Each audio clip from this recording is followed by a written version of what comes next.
things like that. And that's all social media. But they don't know me from, well, certainly actual not television. Yeah, because traditional media still has its place because there are persons who, Right. this is where I know where to go for the newest, so Right. they're going to go there for the newest. This is Sidebar, 103 to Be podcast powered by ILTV. We'll be right back.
Roughly 37 days, entrepreneurs and fans will flooding from the much anticipated New Year's.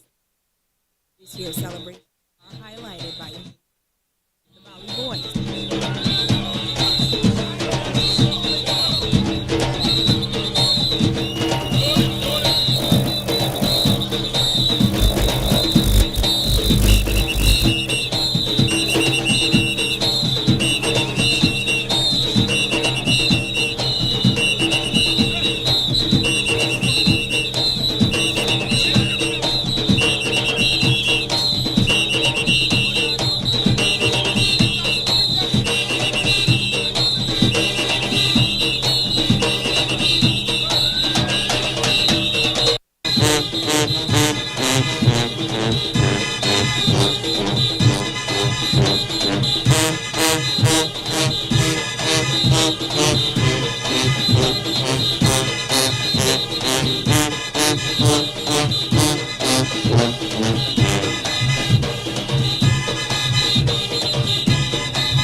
Tonight, Junkanoo drama continues. Will there be a parade? And will both fractions of the Valley Boys compete in the A category?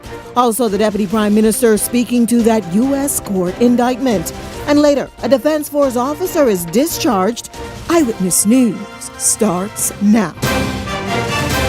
Good evening, everyone. I'm Janae Noel. Thanks so much for joining us. We do apologize for the late start, but Junkanooers and Junkanoo supporters on edge tonight. They're waiting for a final decision on whether or not the Boxing Day and New Year's Day parades will continue as planned. This as the JCMP has threatened to halt the parade following the continued fallout of the Valley Boys and government's decision to allow one fraction of the group to compete. Our Laurencia Smith taking to the streets today for public reaction. Many citizens say that politics and Junkanoo should never mix, with tensions rising over the involvement of political figures in the decision-making process. Junkanoo is not political. That's the sentiment echoed by members of the public as concerns grow over the potential cancellation of the 2024 Junkanoo parades. It's a sad day, not a new day. I feel like the government should just stay out. Junkanoo is not political. Over the years, they made it political, but I feel like they need to step back, stay out, and let the Junkanoos do Junkanoo and stay out and do their job in the House of Assembly. This decision overruled in an earlier statement by the JCNP. The Way Forward group would be limited to the F group, reserved for the fun groups. The move sparked fury of communication throughout the day among the involved parties. An email reportedly written by the JCNP chair Dion Miller to the director of communication at the office of the Prime Minister was leaked. It claims that the parades would be halted due to political interference and allegations of nepotism, as the Way Forward group is led by Trevor Davis, the brother of Prime Minister Philip Davis. Another leak email reported from Ramington Miller advising the JCNP chair to seek legal counsel before taking any action to cancel the parade. Junkanoo has been political for a very long time now, and it needs to stop. It's a cultural event, and I think it's unfair to both sides of the Valley Boys, and because this has happened before, okay? We've had Junkanoo in the past, whereas you had persons who was disgruntled about whatever situation, and it was a split, and it were no names were formed, and it was no problem. So why is it a problem now? By late afternoon, the Office of the Attorney General released a statement describing the dispute as a legal matter. It warns that allowing one group to participate while the issue remains before the court could expose the government to significant legal and financial risk. The statement also emphasized that the JCNP does not have the authority to postpone or cancel parades, as Junkanoo is a national event owned by the Bahamian people. It kind of sounds a little biased, all right? And it sounds like as if they have two groups in one parade. So kind of a little unfair to the other groups. Well, definitely, I feel like it would divide us and definitely affect the outcome of the parade. The Bahamians don't know how to play nicely together in some instances. I think that would be a reason definitely to cause a major rift in the parade. Opposition leader Michael Pintard added his voice to the debate. Pintard, who once served as the culture minister, suggests a creation of an independent Junkanoo commission, argued that Junkanoo is bigger than politics. Prime Minister Philip Davis appeared to have the final say on the matter. In a post on the platform X, Davis asserts that under no circumstance is the postponement or cancellation of Junkanoo justified, highlighting the immense talent and the artistry Bahamians poured into the cultural tradition. So will the parade take place, and will both groups be allowed to compete?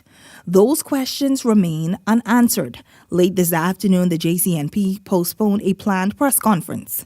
Laurencia Smith, Eyewitness News. Deputy Prime Minister Chester Cooper breaking his silence on that United States Supreme Court indictment implicating 11 Bahamian men, including 2 senior officers from the armed forces. The indictment also accuses a high-ranking politician that's yet to be named of alleged bribery. Our Linton Ritchie Jr. joining me live in studio with the details tonight. Linton? Good evening, Janaea. There should be no mixing of the duties that the airport security play and that of the Royal Bahamas Police Force. Deputy Prime Minister Chester Cooper, with responsibility for aviation, made it clear that the two stand alone and one does not impact the other. His comments come as security regarding the LPIA has come under fire since that U.S. court indictment pointed to breaches in security protocol allegedly by officials that allowed the transport of illegal drugs. Cooper spoke out for the first time since that indictment went public, telling media that LPIA airport security and the Royal Bahamas Police Force duties are not to be looked at as the same.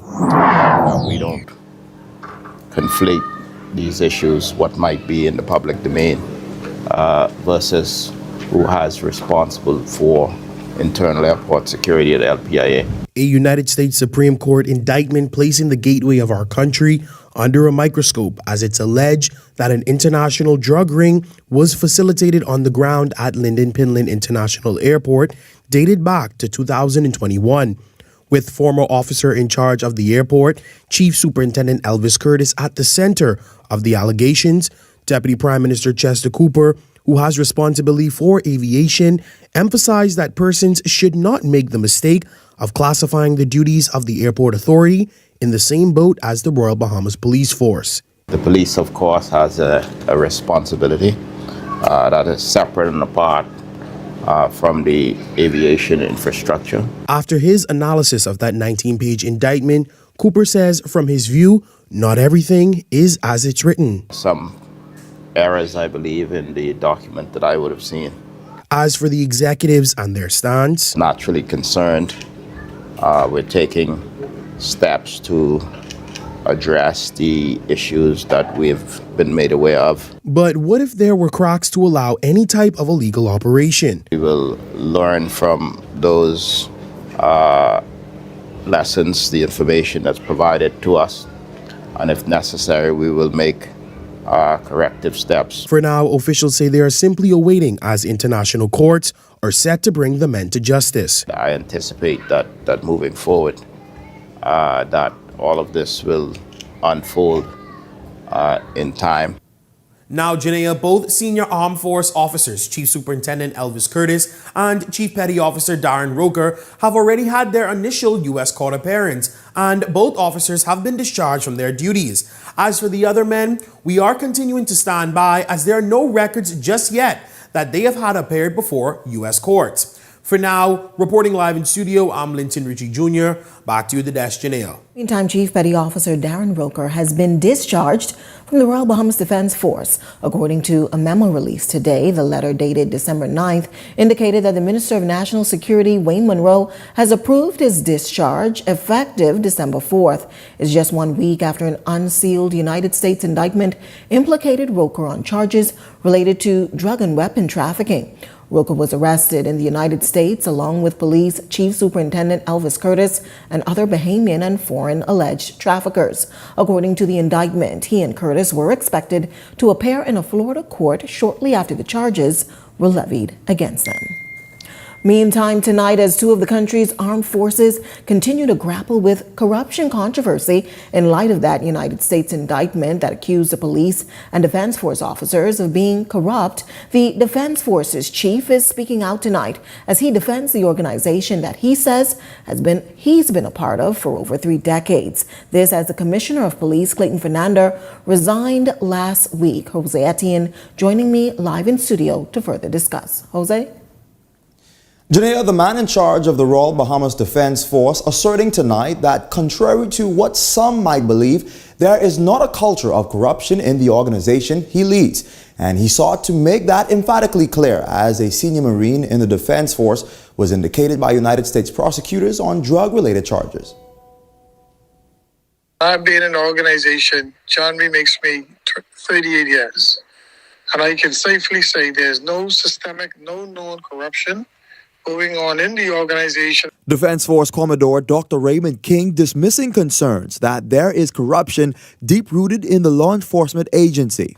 Even if settlements of it persist in small pockets of the organization, it is nothing that is pervasive, nothing that is systemic because of the internal controls we have from our procurement processes for the way we handle and we take care of information and intelligence. all right, and the internal auditing that is done.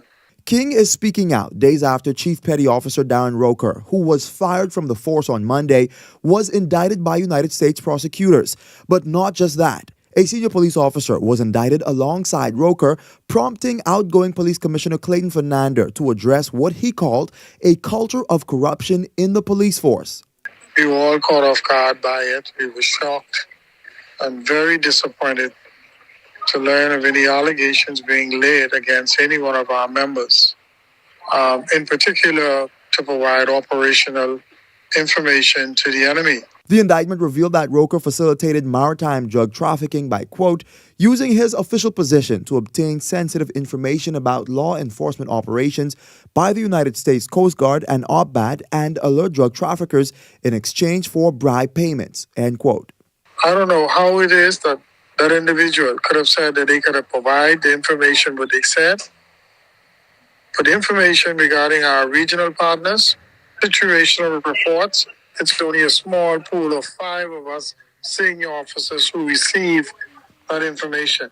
Those comments from King now putting existing protocols and the small pool of officers he mentioned under scrutiny. It just makes good prudent sense that if an allegation is laid, for one to go and relook at our mechanisms, relook at our internal controls, to see if there has been some collusion between the small party of persons who have access to this data and anyone else. King revealing that he was blindsided by the allegations come days after Fernandez also noted the same. But King maintains that these alleged acts of betrayal are not usual. Some 2 decades ago with the Colombian vessel Lorquin, where the crew was alleged to have broken bulk and removed some of the drugs following an arrest, and those persons were eventually disposed.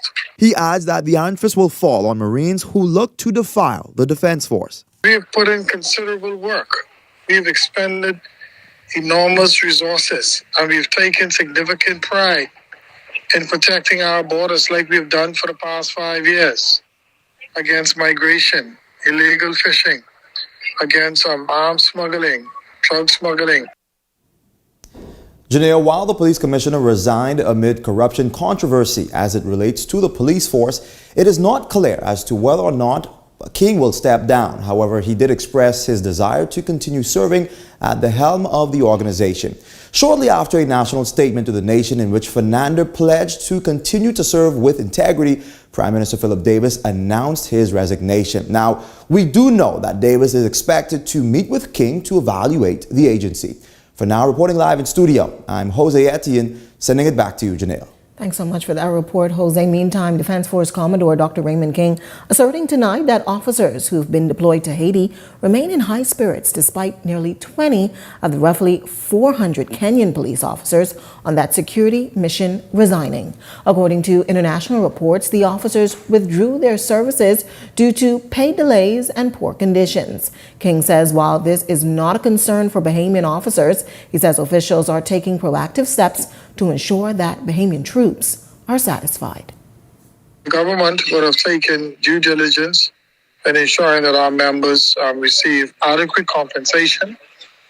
It may not have been what they desired, but they got adequate compensation, and we're seeking to even do more for our members, so our members wouldn't draw the same conclusions that they're not being compensated fairly. But those individuals, as the report would have said, and I read it, that those persons were experiencing pay delays in their salaries and other, and that's not what our members are experiencing in Haiti. But we pay attention because it could have a contagious effect on other members who are operating under the same conditions in the same environment. And so I have to monitor that. But I've spoken to the team commander a few days ago, and everyone is still in high spirits. Meantime, Deputy Prime Minister Chester Cooper criticizing the actions carried out by the official opposition, the Free National Movement, last week during the morning session of Parliament. Cooper telling reporters the ordeal was simply uncalled for. Lyndon Ritchie Jr. has the details on this. After chaos erupted in the lower chamber last week, during parliamentary proceedings, Progressive Liberal Party executives continued to denounce the actions of the official opposition. Deputy Prime Minister Chester Cooper, who offered no comment last week, emphasized today that the mayhem that unfolded was simply a bad look on the country's political arena.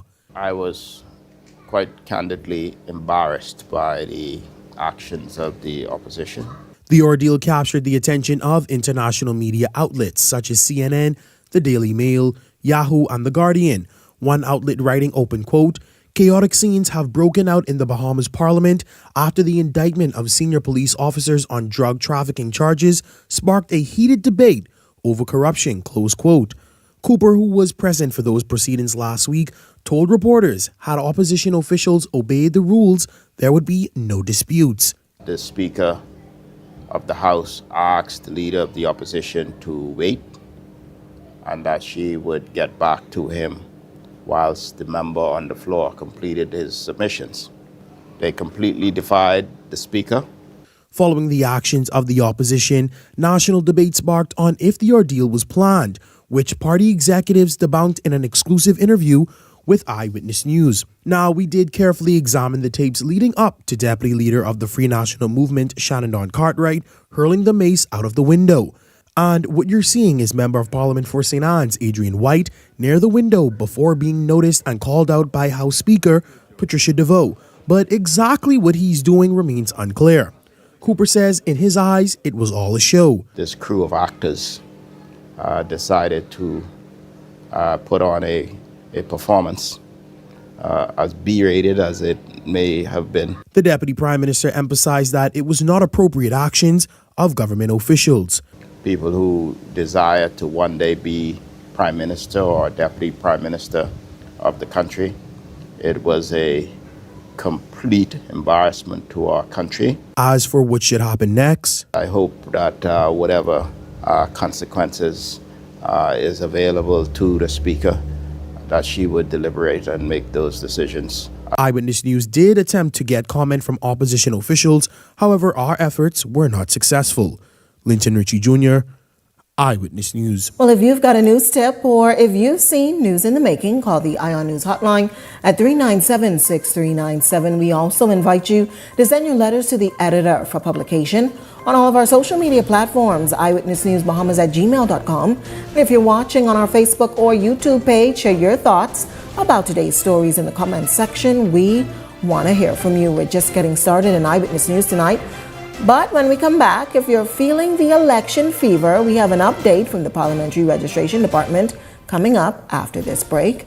Also still to come today, dozens of new airport security and passenger screening officers.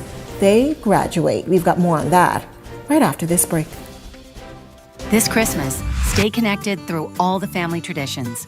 Holidaying is unwrapping gadgets, gigs, and gift cards. Sign up for a $64.99 or higher postpaid plan and get a free smartphone. 3 gigs of bonus data for 3 months and a chance to win a $100 gift card. We've got you covered with the ultimate postpaid deals. For more postpaid offers, visit us online at bdcbahamas.com. The most important thing in life is family, and whenever you need reliable advice, you look to the people you know you can trust. At J.S. Johnson Insurance Agents and Brokers, we earn our clients' trust every day. Whether it's home, motor, travel, or commercial insurance, we've got you covered. Call 397-2100 or visit jsjohnson.com. JS Johnson Insurance, peace of mind. Comfort Suites Paradise Island is the best-kept secret in the Bahamas. Located directly next door to the Atlantis Resort, you'll receive all the privileges of an Atlantis guest with all the benefits of a Comfort Suite stay. Enjoy everything Atlantis has to offer, including Aquaventure Water Park, plus all the amenities of Comfort Suites. Free Wi-Fi, free breakfast daily, and kids stay, play, and eat free. Visit ComfortSuitesPI.com. Dive into premium flavor with the new KFC Saucy Nuggets. hand-breaded, juicy, and 100% real. Step your flavor game up with 8 pieces of our premium white meat KFC nuggets, sauced in your choice of one of 5 KFC sauces: stinging honey garlic, guava barbecue, mango habanero, Korean barbecue, or signature barbecue. Do whatever the crunch you want with all 8 pieces of our new KFC Saucy Nuggets for just $7.95. KFC Saucy Nuggets Strip. It's finger-licking good. So, who's driving tonight then? Who's the best driver?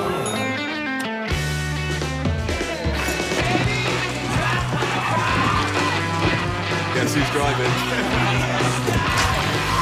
Guess who's driving?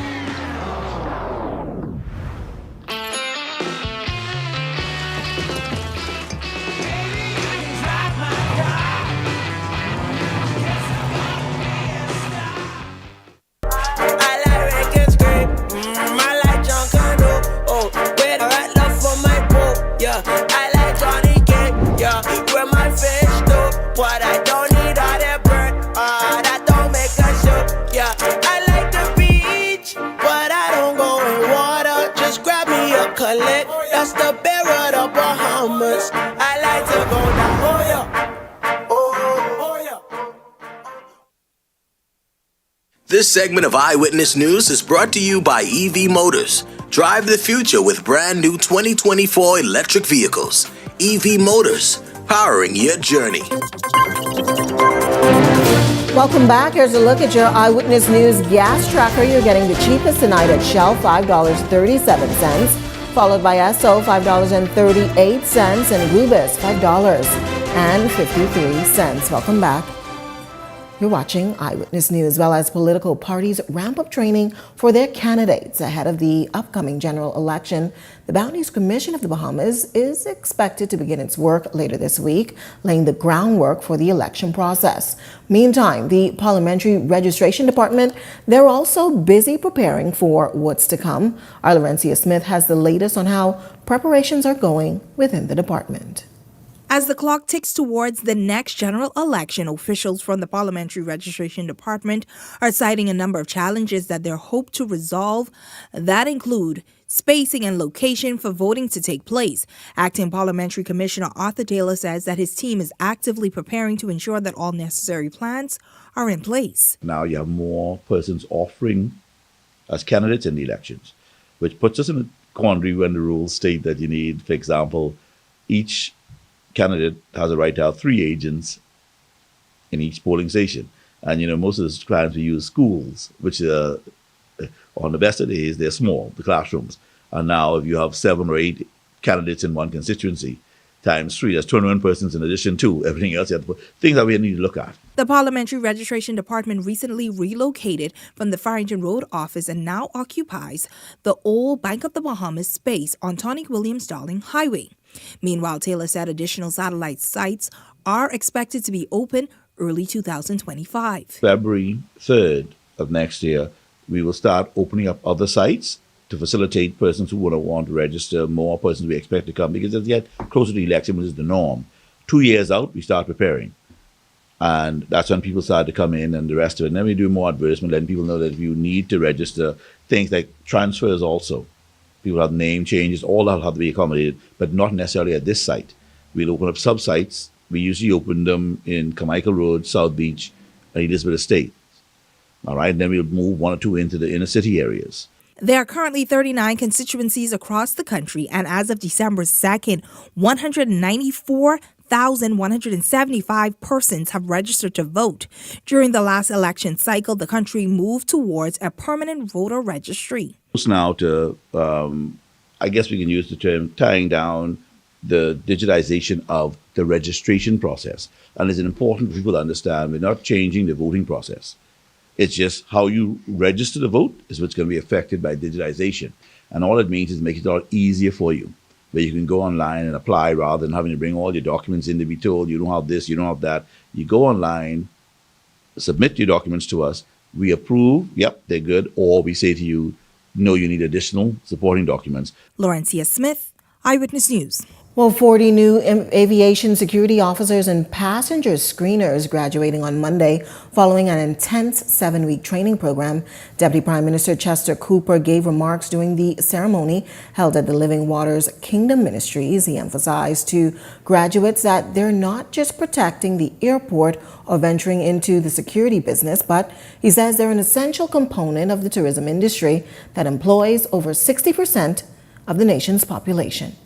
Demonstrate the confidence that we require of you to be firm, to be measured, to be tempered, and to do the job that the people of the Commonwealth of the Bahamas expect of you.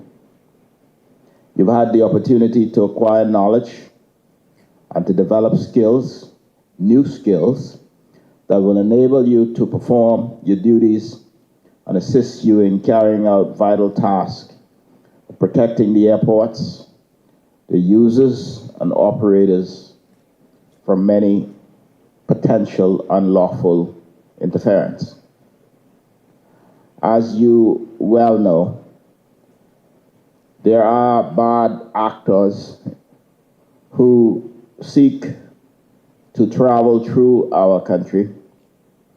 We have some bad actors in our country who seek to violate the laws and put the reputation of all of us at stake. Managing Director of the Airport Authority, Peter Rutherford, handing down the charge to the new officers who are set to be placed at the Lynden Pinling International Airport, Exuma Airport, and the Great Harbor Key Airport. Rutherford telling the officers not to lose sight of everything instilled during their training program.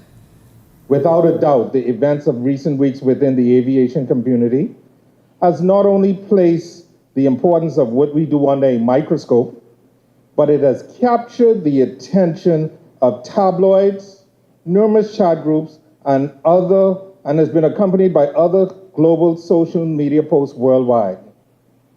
It has commanded everybody's front and center focus on the national security interests and the reason why we have been entrenched in classes over the last 6 weeks. Your trainer's specific mandate has been to get you prepared, more than prepared for what lies ahead.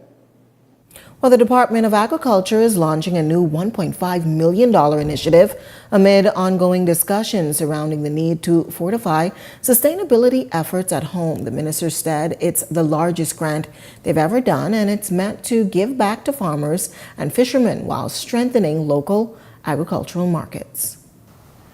We sought not only to help existing food producers, but those who also wanted to jumpstart their businesses. We look closely at entities who sought to sustainably produce food by using climate-smart technology. And so, today, the ministry is committing $1.5 million to assist food producers. The ministry has identified 29 farmers and 33 fishers. This wide cross-section speaks volumes as to the number of Bahamians who are aligned with our vision to obtain food security and ultimately reduce the cost of living in our beautiful country. Through this grant, the Davis administration is providing support for projects that prioritize sustainable agriculture and fishing. The disbursement will take place as per the needs put forward by all of the applicants through their proposals to the ministry. Of the grants, 60% of them are being distributed throughout the Family Islands, with 40% being allocated here in New Providence. 57% of the eligible farmers are from New Providence, with 43 being from the Family Islands. The initiative also includes coconut distributors and peanut vendors. We also have coconut vendors that we gave some amounts to, and we expect to see some profitability because we are aware of the coconut vendor and the peanut vendors, and we wanted to let them know that we see them out there. And also the preserves and the jam vendors, we also wanted to cater a little bit to them as well, So we tried our best to touch every aspect of the agriculture and marine life as possible, and everybody who are food producers or in that sort of field. Well, Campbell says the new initiative aims to elevate efficiency and also productivity. Still to come tonight, the Chinese embassy bringing a beloved country tradition to the Bahamas. We've got the details on that, but first, here's a check on tonight's weather forecast.